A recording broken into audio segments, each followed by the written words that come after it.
women enjoy a very special place of privilege in Islam. You are privileged. You know, आपका नखरा उठाया जाता है इस्लाम में. जब मैंने कहा था, मेरी वीडियोस बना के लोगों ने उस वक्त वायरल की कि ये तलाकें करा रही है, क्योंकि ये बात सच है, मैं तलाकें नहीं करा रही. इस बात से आपको इख्तलाफ है तो जाएं जाके लड़े आप अपने नबी सल्लल्लाहु अलैहि वसल्लम के साथ जिन्होंने ये बातें कही हैं. मैं आपको रिसर्च के साथ बात करी हूँ कि एक मुसलमान बीवी के ऊपर फर्ज नहीं है कि वो घर का खाना बनाए या घर की सफाइयां करें. फर्ज नहीं है. अब अगर करती हैं तो जाहिर है इट्स गुड. और मैं ये भी नहीं कह रही, मैं इतनी ज्यादा खुल के इसलिए ये बात नहीं कहती कि भाई मैं नहीं चाहती कि इसको स्लोगन के तौर पे इस्तेमाल करें, अपना खाना खुद, अपने मौजे खुद करो, ये करो वो करो. वो जो स्लोगन्स हैं वो तहकीर उड़ाते हैं. That's why I dislike them. बात वो गलत नहीं कर रही हैं, क्योंकि इस्लाम ने उनके ऊपर ये फर्ज नहीं किया. मर्द का फर्ज है कि औरत को खाना प्रोवाइड करे. इससे आपको प्रॉब्लम होती है तो प्लीज गो रीड द हदीस books. This is in the हदीस books.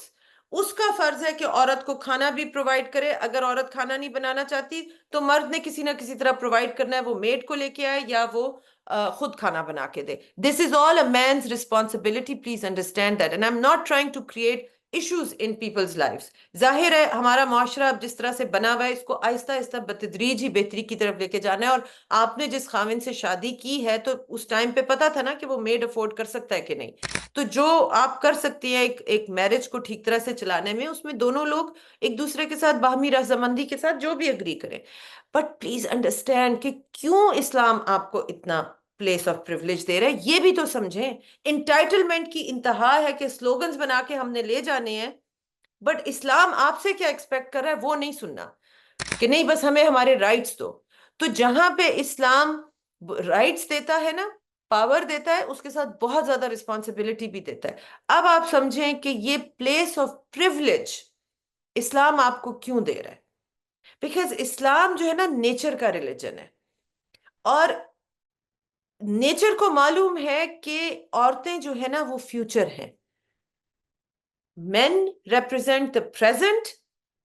Women are the holders of the future because they represent the children. तरबियत उन्होंने करनी होती है बच्चों की, पैदा उन्होंने करना होता है बच्चों को. अगर आप समझें इस बात को प्रैक्टिकली कि मर्द जाते हैं जिहाद करने, उनके ऊपर फर्ज है, औरत के ऊपर वो भी नहीं फर्ज. औरत के ऊपर कमाई करना भी फर्ज नहीं. तमाम हार्डशिप की चीजें मर्द के ऊपर फर्ज हैं. He has to do them. अब अगर जिहाद में 3/4 फौत हो गए मर्द, तो भी, इसीलिए वो जो 4 शादियों की इजाजत है, तो भी आपकी उम्मत की प्रोपगेशन में फर्क नहीं होगा. आपकी स्ट्रेंथ इन नंबर्स तब भी कायम रह सकती हैं because the women are still there. A man, I said it in one of my videos, a man can have hundreds of children in 1 year. A woman can only have one child. Therefore, she's precious. She has to be taken care of. She's rare. So, आपके ऊपर as a woman क्या चीज आती है फिर. इतना आपको privilege दिया गया, आपसे एक्सपेक्टेशन क्या है in return for that privilege. You have to be that virtuous woman. You are the holder of these gems, these jewels that are our future, our children. When you have moral values, when you have virtue in you, your children will be virtuous. तो अगर आप एक अच्छा ऐसा मर्द चाहती हैं अपनी जिंदगी में, तो पहले ये क्वालिटी वुमन आप बने.